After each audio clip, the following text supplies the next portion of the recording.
The thinking human being realizes upon achieving consciousness at 20 years of age or so that life is difficult. It's hard. It's not easy. And seemingly, it's not getting any easier as I age. So, what is one of the major components that I need to live a successful life? Well, of course, many people will say hope. I need hope.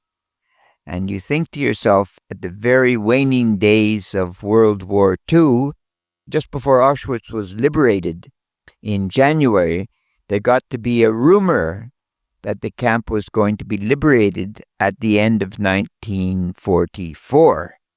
And so all these tens of thousands of people had been hanging on in these horrid conditions. Daily beatings and shootings, starvation, pestilence. It just went on. Horrible place. I've been there a number of times, and it defies imagination how man can be this cruel to man. Truly. You should see it one time in your lifetime, if you possibly can. Shocking is an understatement. So these tens of thousands of people begin to accept the rumor that they're going to be free at the end of 1944. They can hear the guns in the distance. And then 1944 closes, 1945 begins. No Russian liberators. So the rumor is obviously false. And between that day and when they are liberated, some 3 weeks later, tens of thousands of people die. Tens of thousands. Why? Because they lost hope. So hope is very important to get through my life, obviously.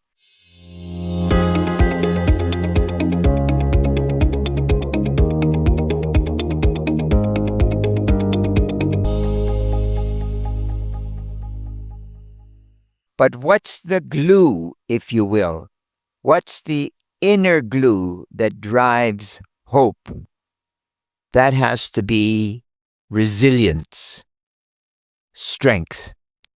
Because yes, it's nice to have hope, but if you find yourself slowly but surely being browbeaten down, you have one failure, and then you have 2 failures, 3 failures, and it just goes on, right?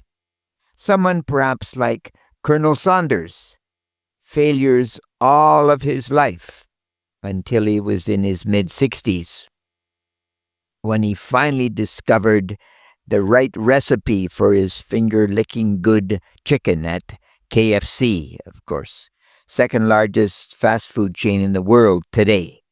And I think he died around 80. He was a billionaire when he died rather. So what was his major component of his life? Resilience. Yes, he had hope, for sure. But resilience allowed him to go from one failure to another and still keep walking. Because this is really hard to do, isn't it? When you fail at something 2 and 3, 4 times, you want to give up. You just do. You absolutely do. And you don't because you believe that there's something going on in your life. You have this idea that something's going to occur. So I'm not going to give up. I'm going to push on, or I'm going to die trying. Figuratively, of course, because I believe that I'm on to something here. And I guess the people that do break along the way, and we see them perhaps at the train stations or in Vancouver, they're along the streets in East Hastings, thousands of people. In Vancouver's case, tens of thousands. Mind-boggling, really, when you think of it, that all of these people, maybe at some point they had hope, but they didn't have resilience to allow them to push on. So why do I need resilience? Why? Well, I guess in a sense, resilience protects me, doesn't it? It protects the inner me. And I think sometimes we forget that I am a special part of existence. I am important. I'm one of 8 billion people or more now that must contribute to the betterment of mankind. And if I give up, and if I become a loser or a bum or a drug addict or an alcoholic or whatever it is, a blight upon society, because I can also be a loser with a job for 40 or 50 years, right? Barely getting through it, right? Then retire and die. What good is my life if this is the case, right? Resilience enables long-term projects, doesn't it? And the long-term project is called me. I'm the long-term project, aren't I? I think there is an element. I know a lot of people now go to the psychologist. They're important people to go and visit, have a nice chat. And the psychiatrist, yes, if you really have mental issues, these are important people. But I think for the most part, most of us don't need those people. We really don't. We need to be able to talk with the self. Truly. So I must develop my own sense of worthiness, my own sense of, I guess you could say, emotional stability, if you will. I can never shrink from my duty of me. I've got a mission to accomplish, don't I? I must be intellectually honest with me. How many times in life do we just want to run away and hide? Just run away. But we can't. Well, of course we can. We can, and many do. But you don't want to, do you? Because you want to accomplish something in your life. That's obviously bigger than money.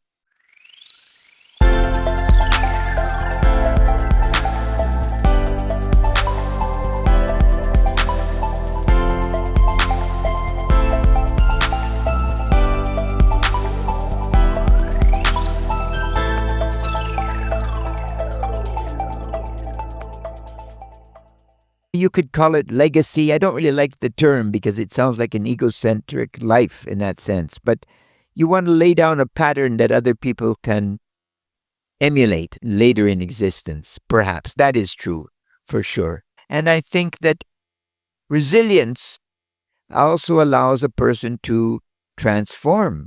Really, doesn't it? This is the hero's journey of Joseph Campbell to a very large extent. You don't want to start your mission, but you feel like you must. And then you stumble along and you almost fail. And then it's almost like divine intervention. You're able to continue on. And then you almost fail again. But your resilience, your inner strength, pushes you out. And finally, you succeed. You enter into the magic cave or whatever it is. You learn your lesson. And then you return home. So in that sense, there is something precious about resilience because perhaps in a way it allows you to access the divine. Whatever that means to you, somehow you're able to have a conversation with God, Gaia, or the universe, right? Soren Kierkegaard, he always taught us that we need this ultimate leap of faith. We must somehow make that leap of faith. When it doesn't seem rational, I'm going to make that leap of faith. And I interpret that to mean a leap of faith in me. Because if you really stand back and have a good look at you, you're not much, are you? Really, you're just a body. You know? And you need an education. And then you need some chances. You need some luck. Well, many people say I make my own luck to a large extent. The person I always think of when I really feel down in the dumps, so to speak, is Helen Keller. Because Helen Keller was born as a normal person, and then she got a disease which made her deaf and blind. So she only had the major sense of being able to speak, but deaf and blind. And she was totally lost. until she was around 7 years old. And then her parents actually hired a lady by the name of Anne Sullivan. And this lady, Anne Sullivan, became her teacher, her friend, her guide, her servant in a way. Went with her, accompanied her to school. And because Helen Keller had such resilience to overcome these handicaps, she slowly but surely got powerful. And this is the poem that Helen Keller referenced in her speech. And I'll read it to you. The Psalm of Life by Henry Wadsworth Longfellow. Tell me not, in mournful numbers, life is but an empty dream. For the soul is dead that slumbers, and things are not what they seem. Life is real, life is earnest, and the grave is not its goal. Dust thou art, to dust returnest, was not spoken of the soul. Not enjoyment and not sorrow is our destined end or way, but to act, that each tomorrow find us farther than today. Art is long, and time is fleeting, and our hearts, though stout and brave, still like muffled drums are beating funeral marches to the grave. In the world's broad field of battle, in the bivouac of life, be not like dumb, driven cattle. Be a hero in the strife. Trust no future, however pleasant. Let the dead past bury its dead. Act, act in the living present, heart within and God overhead. Lives of great men all remind us we can make our lives sublime, and departing, leave behind us footprints on the sands of time. Footprints that perhaps another, sailing o'er life's sullen main, a forlorn and shipwrecked brother, seeing, shall take heart again. Let us then be up and doing with a heart for any fate, still achieving, still pursuing, learn to labor and to wait. That's the end of the poem. But obviously, this is why we need resilience.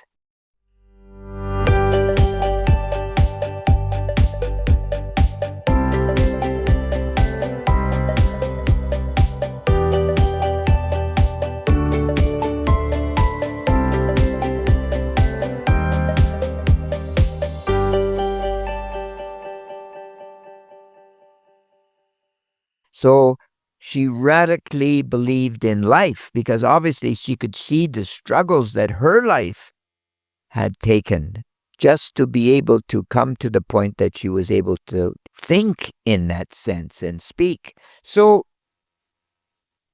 think to yourself about hope. Of course, hope is extremely important. We all need hope if we're going to be successful in life.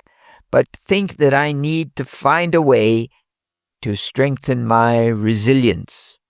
Maybe I have to go and strengthen my body. Last summer, I walked the Camino in Spain, the northern route. David and I walked for 900 kilometers, a little bit over 40-something days. And that proved to me, at almost 70 years old, that my body was still resilient. And before the walk, I was concerned that just maybe the body will let me down, right? But I proved to myself that the body continues to be resilient.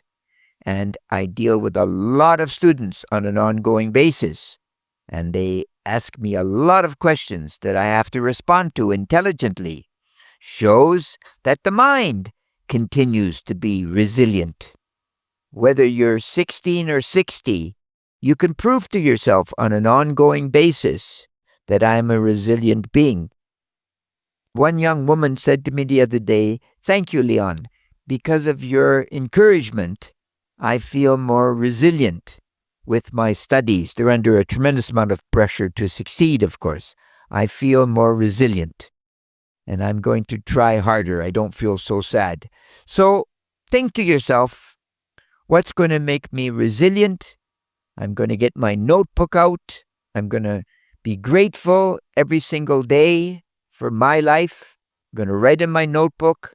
I'm going to say my prayers to God, Gaia, or the universe, something bigger than me, and I'm going to be a success in my life, whatever that means to me. And you know what they say? You know what they say. To be successful in life, I must be a hopeful person. I must have a mission in my life, but most assuredly, I must be resilient. I must be resilient. And critical thinking is great. It's great. So you take care. God bless. Bye-bye.